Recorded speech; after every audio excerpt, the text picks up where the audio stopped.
종목 얼른 보겠습니다. 삼성전자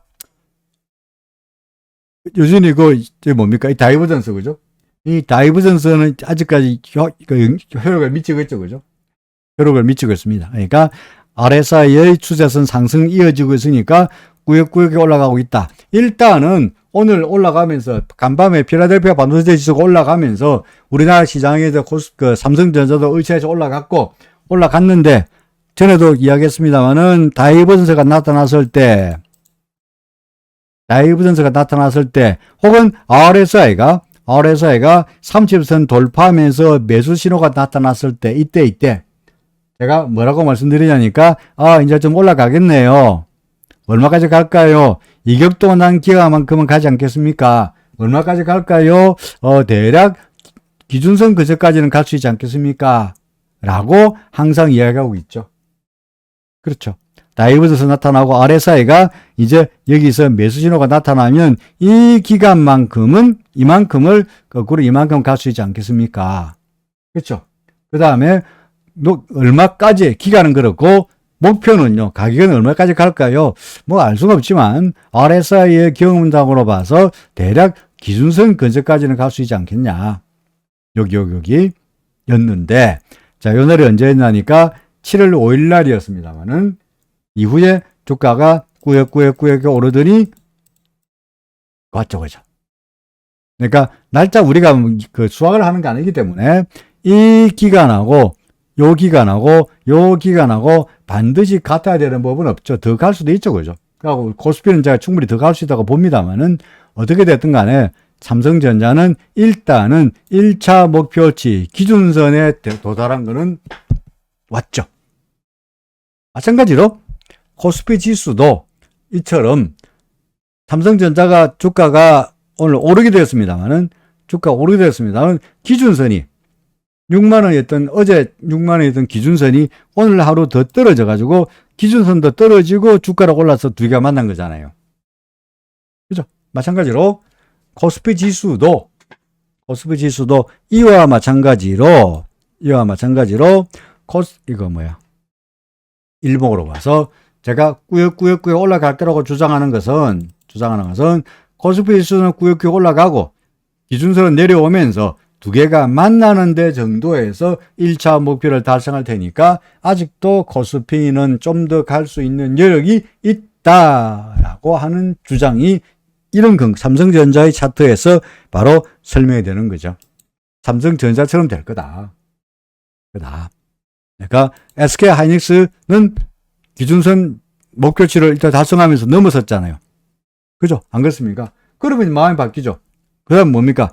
일단 1차 목표 달성했네. 어디까지 갈까? 기준선 넘겼으니까 재수 오면은 구름 근처까지 난 가보겠나. 그러려니까 뭐가 걸립니까? 요 후행스팬이 걸리죠. 그죠? 그러니까 하이닉스 같은 경우에는 요 놈의 후행스팬을 어떻게 통과하느냐. 요 저항을 내면 주가도 좀 더 올라갈 수 있고, 요 저항을 못 벗기고 후행스팬이 버벅거리면 주가도 같이 버벅거리면서 어떻게 될까요? 똑같이 떨어지는 이런 양상이 되지 않겠냐 싶죠. 그죠? 그러니까 삼성전자 하이닉스는 여기서 다이버전스 나타났고 기준선까지 갈 거다 하는 목표치를 둘 다 달성했다. 그러니 코스피도 그렇게 되지 않겠냐. 뭐 그런 이야기입니다. 이런 거 보면은 바로 좋은 예를 알 수 있죠. 그죠? 네이버. 그럼 항상 기준선을 닿으면 항상 무조건 기준선에 닿으면서 목표치를 달성하느냐? 꼭 그렇진 않죠. 그죠? 항상 그런 거 아니에요. 예를 들어서 카카오, 다이버전스 아닙니다만은 RSI 매수 신호가 나타난 다음에 가긴 갔는데 기준선 닿도 못하고 도로 밀리고 있는 모습이니까 뭐 내일이라도 안 오른다는 법은 없습니다만은 기준선 근처까지 가기에는 좀 멀어 보인다는 거죠. 항상 모든 종목들이 다 기준선까지 가는 건 아니다이지만 대략적으로 그래도 카카오도 뭐 기준선 근처까지라도 마시아도 보지 않겠냐. 뭐 그런 말이 됩니다. 삼성바이오로직스는 다시 구름 위로 올라가는 모습이고요. 셀트리온 한동안 좋다가 다소간 차익 매물을 받았습니다만은 여전히 구름이니까 나갔다가 조정받고 다시 가는 이런 스토리. 그죠? 이런 스토리.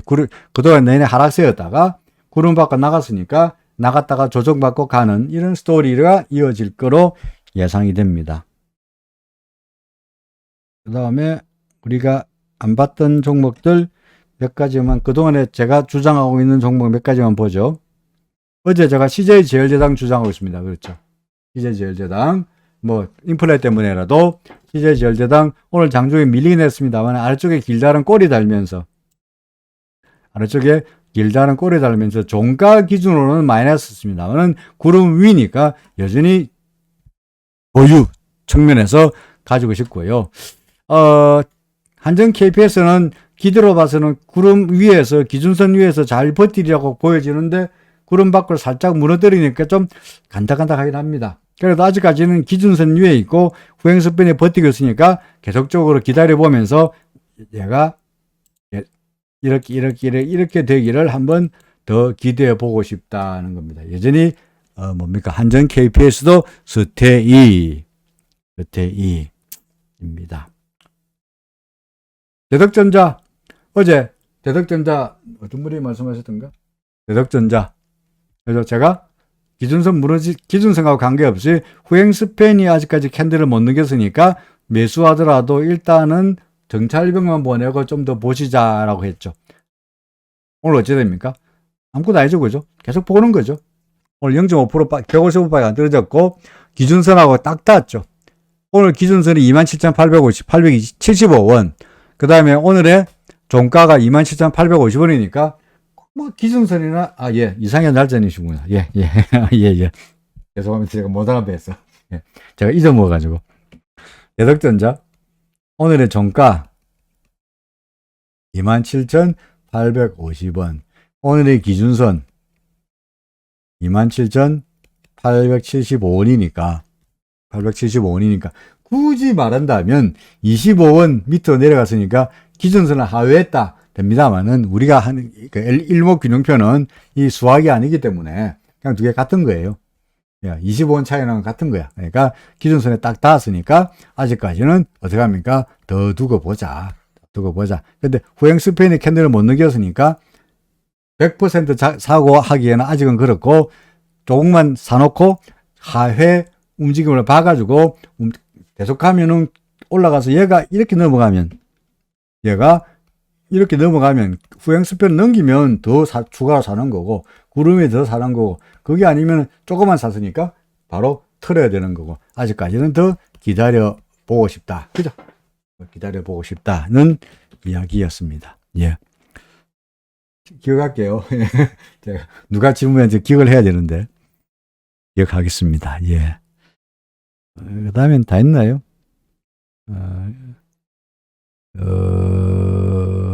공구음은 요새 신문에 나대요? 얇은 구름 사이로? 예. 얇은 구름 사이로. 알겠습니다.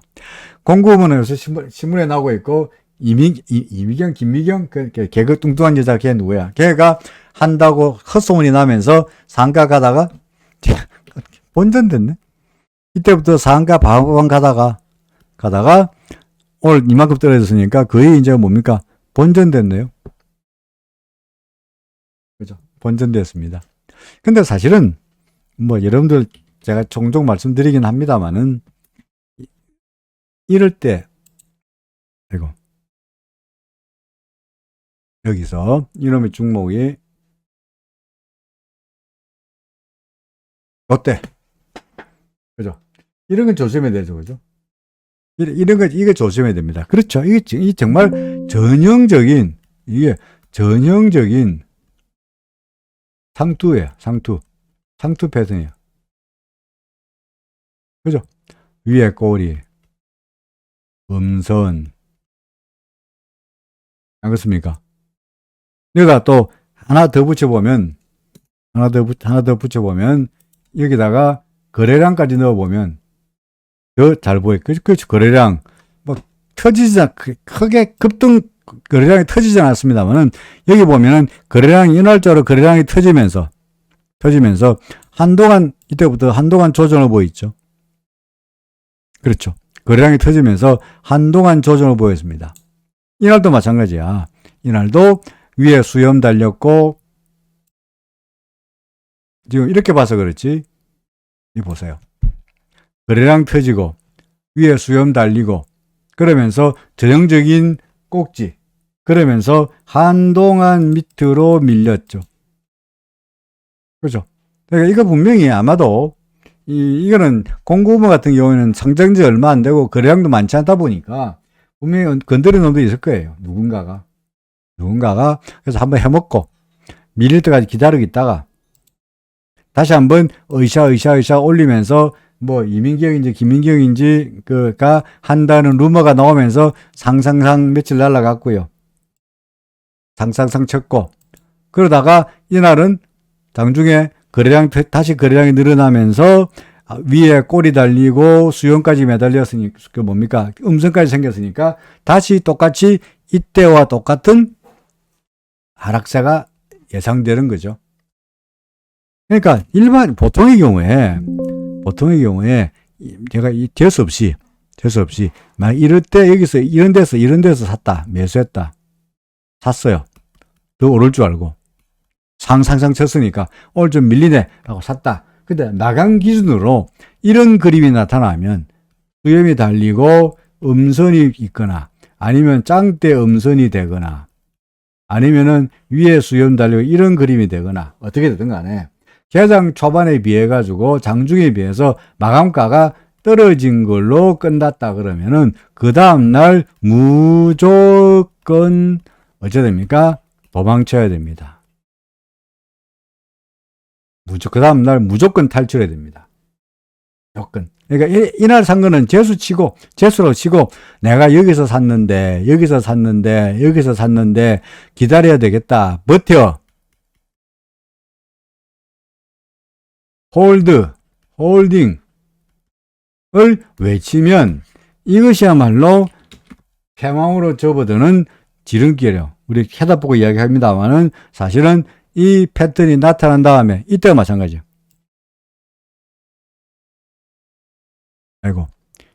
요 패턴이 나타난 다음에 며칠 동안 주가가 장장 떨어졌던 거와 마찬가지로 그죠? 장대 거래량 터지고 장장장 떨어지는 거 마찬가지로 이분의 경우에도 거래량 터지고 음선 생기고 하여튼 그때부터는 뭡니까? 바바바바바박 밀리는 겁니다. 그렇죠. 그러니까 그 다음 날이라도 하루 그 다음 날 내가 보니까 오늘 샀는데 차트 모양이 이렇게 생겼다. 망했죠. 이렇게 되면 모르잖아요. 장중에 이렇게 생길지 몰라요. 끝나고 나니까 아는 거야. 오늘 샀는데 햇빛 이렇게 생겼구나. 어쩝니까? 그 다음 날에도 팔아야죠. 이날 때 팔아야 됩니다. 팔면 억울하죠. 2%나 빠졌네. 마감가로. 그러니까 더구나 내가 산 가격에 비해서 종가 기준은 2%지 실제로는 2%가 아니고 5% 6% 터졌을 텐데 5% 6% 터지고 내가 팔 수 있겠냐. 상상 친 놈인데 기다리면 또 상치지 않을까. 하루만 기다려보자. 밀렸네. 10% 빠졌네요. 완전 망했죠. 하루만 더 기다려보자. 조금 13% 빠졌어. 완전히 망했죠. 어제 10% 오늘 13%. 이날 그 전날 이날 5, 5% 터지고 끝냈으면 다행인데 버텨 홀딩을 외치면 영원히 강제적으로 이제 홀딩해야 돼. 그래서 이거 하지 마라. 그런 겁니다.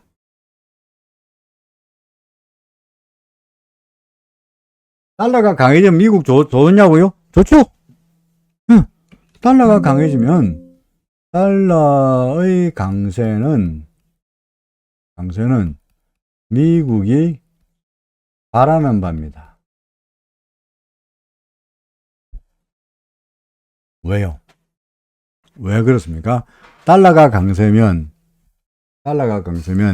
미국 입장에서 미국 입장에서 수입 물가는 어떻게 됩니까?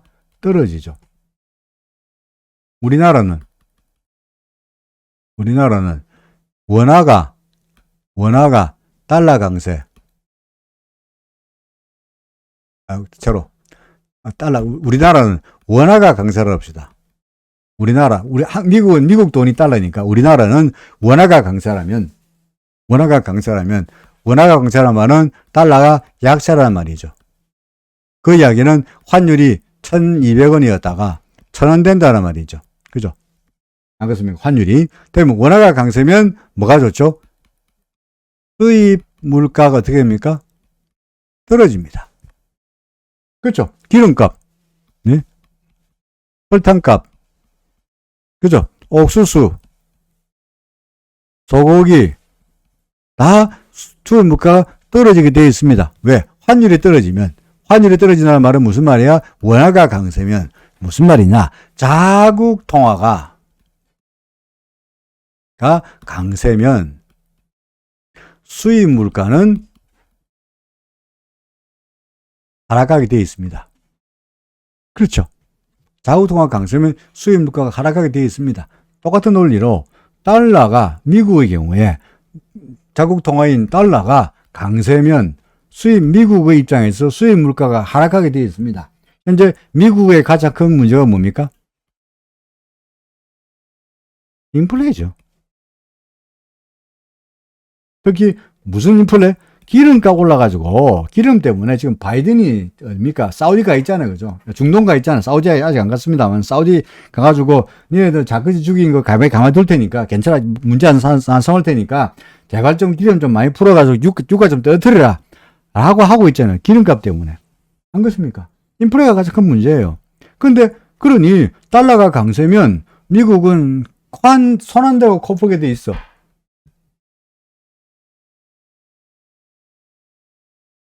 그죠?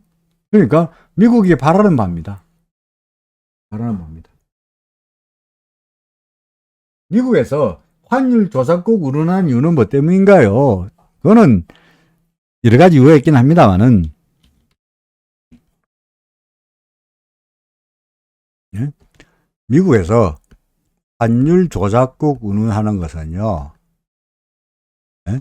그걸 지정하는 것은 의사니까 정부에서 지정 안 해요. 행정부 지정 안 합니다. 어디서 지정합니까? 의회에서 지정해요. 의회에서. 물론 둘이서 짜고 하긴 합니다만은 형식적으로는 의회에서 지정합니다. 이게 뭐냐니까 환율 조작국 운운함으로 인해 가지고 소위 말해서 통상 압력의 하나의 수단이에요. 그러니까 통상 압력의 수단입니다. 그러니까 한국이나 중국에서 미국으로 수출하자는 거죠. 미국으로. 그죠? 이거 물건을 수출하잖아요. 할 때. 그러면 미국에서는 거꾸로 한국이나 중국에다가 거꾸로 이쪽에다가 물건을 팔아먹어야 되죠. 뭐 자동차. 예를 들어 옛날에 미제 자동차. 그죠? 뭐 통조림이나 예를 들어서 뭐 밀가루나 뭐 스팸이나 예를 들어서 뭐 이런 거 들어갔다가 팔아먹어야 될 거 아니에요. 그죠? 팔아먹어야 될 거 아닙니까? 근데 우리나라에서 미제 자동차 잘 안 팔려. 그러니까 미국에 있는 유권자들이 아우성 치는, 미국에 있는 그 기업체들 아우성 치는 거야. 한국에 물건 팔아먹으려니까 한국 사람들이 포드 자동차 죽으라고 안 사더라. 제네럴 모터 자동차 구리다고 안 사더라. 이럴 때 미국이 한국에 대해서 야, 포드 자동차, 제네럴 모터스 자동차 좀 사지. 우리나라 사람들 한국에서 사죠 뭐. 근데 그럴 때 미국에서 뭐라 하냐니까 수입 자동차에 대해서 미제 자동차는 관세 낮춰. 관세 제로로 해. 싫어. 그러면 그래. 한국을 갖다가 니네들 뭡니까? 환율 조작국 지정해버린다. 환율 조작국 지정해버리면 예를 들어서 이걸 서차지로 간주해가지고 서차지 20%가 텍스를 플러스 붙여요. 그 다음에 우리나라에 투자하고 있는 미국 기업에 대한 서브시디, 그래서 뭡니까? 그걸 해가지고, 서차이가 서브시디로 간주해가지고, 텍스가 붙고요. 그 다음에 금융 지원이 중지되고요. 그 다음에 우리나라 기업이 미국 기업에 대한 비딩을 못 들어갑니다. 이런 것들이 압력으로서, 그래서 미국의 이 기업이 한국이나 중국에 대해서 장사할 수 있도록 하는 통로를 만들기 위한 통상 압력 수단으로 환율 조작국 운운하는 거야. 한국에 대해서 또는 중국에 대해서. 지금 중국과 싸우는 것도요. 미국과 중국과 싸우는 것들도 왜 싸우냐니까. 그러니까 미국이 바라는 바, 중국에 대해서 바라는 바는 무역 적자 줄이자 이거 아니에요. 아니에요. 왜 아니냐니까. 미국은 중국 아니더라도 어차피 수입의 나라니까 예를 들어서 멕시코에서도 수입할 수 있고 칠레에서도 수입할 수 있고 한국에서 수입할 수 있고 대만으로도 수입할 수 있으니까 어차피 어디서 빵꾸 나든 간에 대중국 적자가 나든 대멕시코 적자가 나든 칠레 적자가 나든 한국의 적자가 나든 어딘가 적자가 나게 돼 있는 거예요. 그렇습니까? 토탈 100억 적자가 어차피 100억 적자가 이게 중국의 50억, 대만의 50억, 30억, 한국의 20억이 날 걸 갖다가 중국이 50억이 아니고 중국 적자를 갖다가 20억을 줄이면 이게 한국에서 마이너스 50억 되고 대만이 늘어가고 어차피 그게 그거니까 관계없는 거야. 중국과의 무역 적자 관심 없어요. 그럼 왜 미국이 중국에 대해서 관세 운운하고 무역 적자 운운하고 왜 무역 적자를 걸고 넘어지느냐. 중국은 수출로 먹고 사는 나라이다 보니까 무역이라는 게 아킬레스 건인 거예요. 그래서 중국이 미국에 수출하는 거 관세 미기 가지고 너 못하게 만들 거야. 중국 그러지 마세요. 아 그래? 그러면 우리 미국 기업이 중국에서 사업할 수 있도록 해줘라. 니네들 규제 없애. 지원책 해줘. 세금 줄여줘. 장사하는데 방해하지 마. 라는 미국 기업이 중국에서 장사하기 위해서 통상 압력을 걸고 넘어간 겁니다. 그러니까 환율 조작국이라 그래가지고 저는 결과적으로 뭡니까? 미국 기업 유권자들이 표죠, 표. 그러니까 정치인 입장에 표 아닙니까? 표고 그게 뭡니까?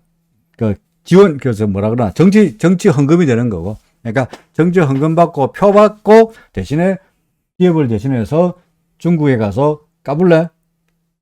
우리나라 제너럴 모터스가 IBM이 또는 마이크로소프트가 중국에서 장사할 수 있도록 해줘.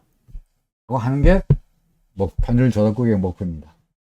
일본이 무제한 발권으로 엔화 약세를 지속하는데 환율 조작국 언급도 안 한 이유가 뭐 있나요? 있습니다. 예. 있습니다. 예.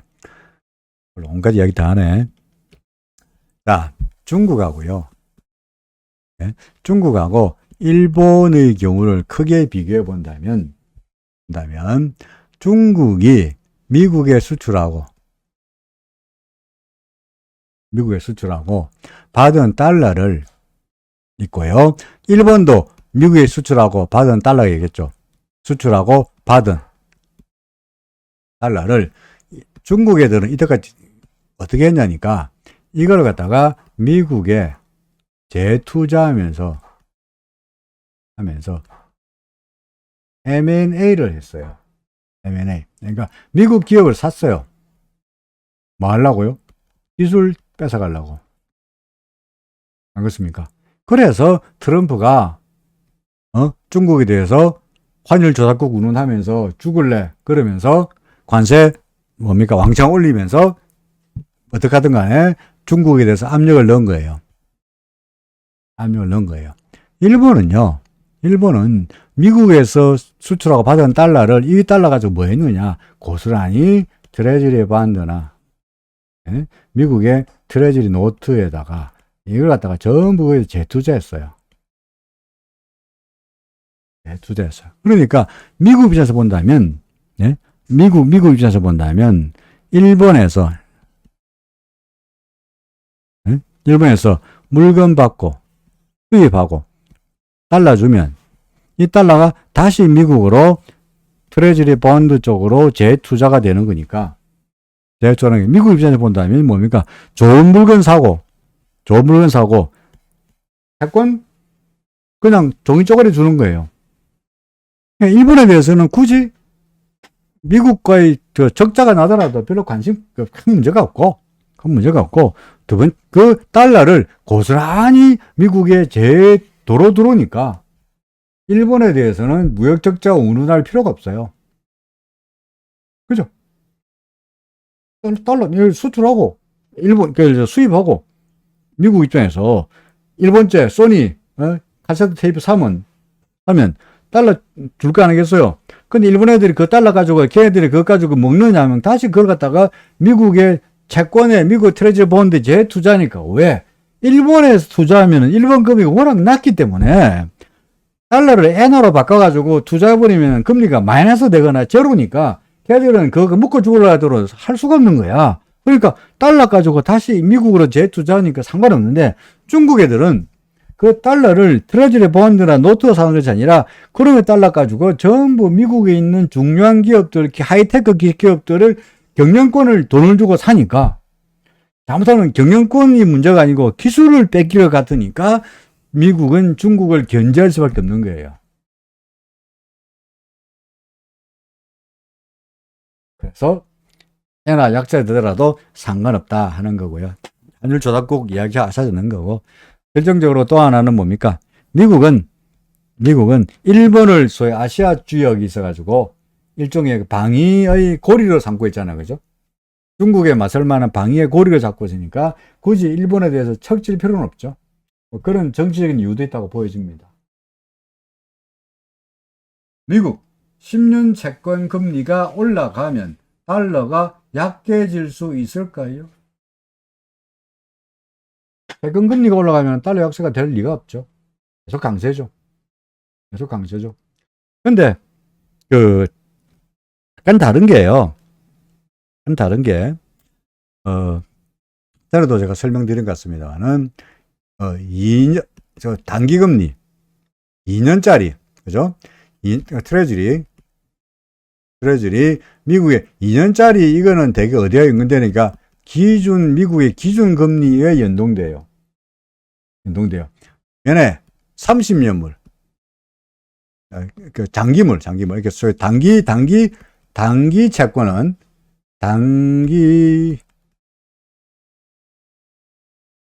단기 채권은 기준금리와 연동돼요.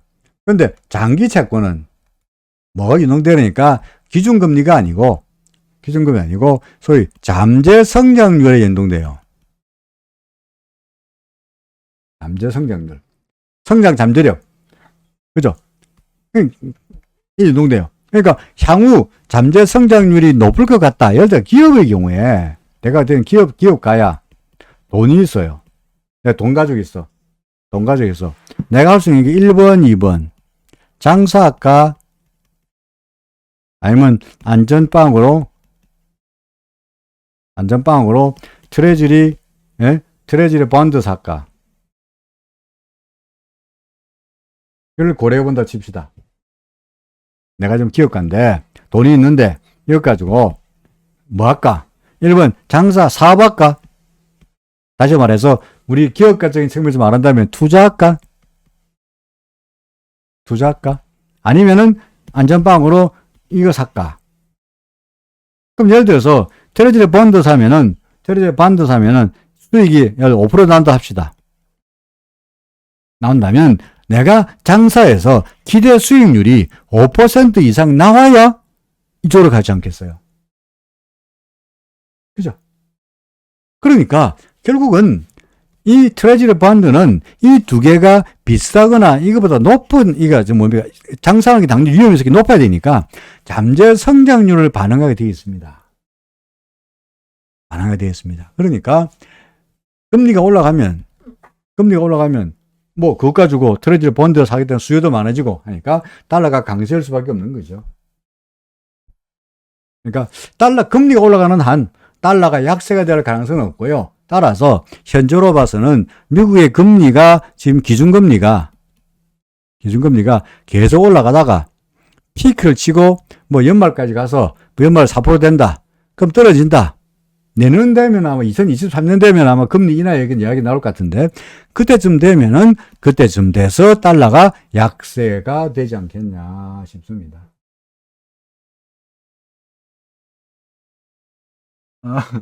투자 권론요. 학부에서 제가 투자론은 가르치지 않았고요. 학부에서는 그 파생상품론, 외환론, 국제금융론, 국제재무관리, 뭐 그런 걸 가르쳤죠. 다시 그래서, 뭐 이야기 하려고 했지? 10년물 채권물이, 그러니까 10년짜리를 뭐 하냐? 이게 장기니까. 이것도 마찬가지로 대개 미국의 장기 금리니까 잠재 성장률과 연동되는 겁니다. 근데 여기서 기준금리하고, 그럼 지금 현재 이렇죠. 그러니까 이게 10년물이고, 이게 2년물이고, 역전되잖아. 그죠? 역전되는 말은 무슨 말이냐니까, 이거는 기준금리와 연동되고, 이거는 잠재 성장률과 연동되는 것이니 잠재 성장률은 지금 현재 경기 침체를 우려하면서 잠재 성장률이 떨어질 거 예상하다 보니까 10년물이 떨어지는 거고, 이거는 기준금리를 계속 올리니까 올라가는 거고, 이게 소위 말해서 금리가 어떻게 보면 역전되는 거죠. 그죠? 역전되는 거죠. 그럼 금리 역전되는 말은 무슨 말이냐? 이건 1번 경기 침체. 그죠? 경기 침체. 2번 대신에 경기 침체라든지 기준금리 들여 올리니까 뭐 때문에 올립니까? 인플레 때문에 올리는 거죠. 그죠? 따라서 이 두 개를 합치면은 뭐가 됩니까? 경기 침체가 스태그네이션이고, 그죠? 그러고 인플레는 인플레이션이 두 개를 합치면 뭐가 되죠? 스태그플레이션. 그렇죠? 스태그플레이션. 그러니까 지금 금리가 역전되는 것이야말로 스태그플레이션의 전형적인 징조죠. 그죠? 그러니까 장기금리는 잠재 성장률을 반영하고, 그 다음에 단기금리는 기준금리를 반영하는데, 두 개가 역전된다는 말은 기준금리 왜 올립니까? 인플레 때문에 올리는 거야. 단기금리가 왜 떨어지는데? 경기 침체되니까 잠재 성장률이 떨어지기 때문에 떨어지는 거야. 역전됐다는 말은 결국은 경기 침체에다가 인플레이션이니까 스태그플레이션이 될 거다. 그런 이야기가 되죠. 오늘 너무 많이 이야기했다. 그죠? 오늘 너무 많이 이야기했다. 오늘은 금요일이라서 그런지, 그죠? 금요일이라 그런지 이런저런 이야기 하다 보니까 너무 많이 이야기했는데, 자, 오늘은 여기까지만 이야기합시다. 그죠? 여기까지만 하고, 이제, 뭡니까? 내일 주말에 쉬고, 그 다음에 월요일 날 다시 시장 이야기하고, 이런 질문은 무엇이든지 언제라도 환영합니다. 평소에 환율이나 국제금융이나 뭐 대해서 신문 보면서 이게 무슨 이야기야 했던 내용들을 무엇이든지 물어보시면 아는 만큼 바로바로 여러분들이 이해할 수 있는 쉬운 언어로, 어려운 이야기 안 해요. 그래서 어려운 이야기 안 하고 쉬운 언어로 여러분들에게 설명해 드릴 것을 약속합니다. 편안한 저녁 되시고요. 1시간만 동 두드렸더니 목이 아파 죽겠네. 안 쉬고. 내일 월요일 날 다시 뵙겠습니다. 여러분들 행복하세요. 음악 듣겠습니다. 고맙습니다. 예.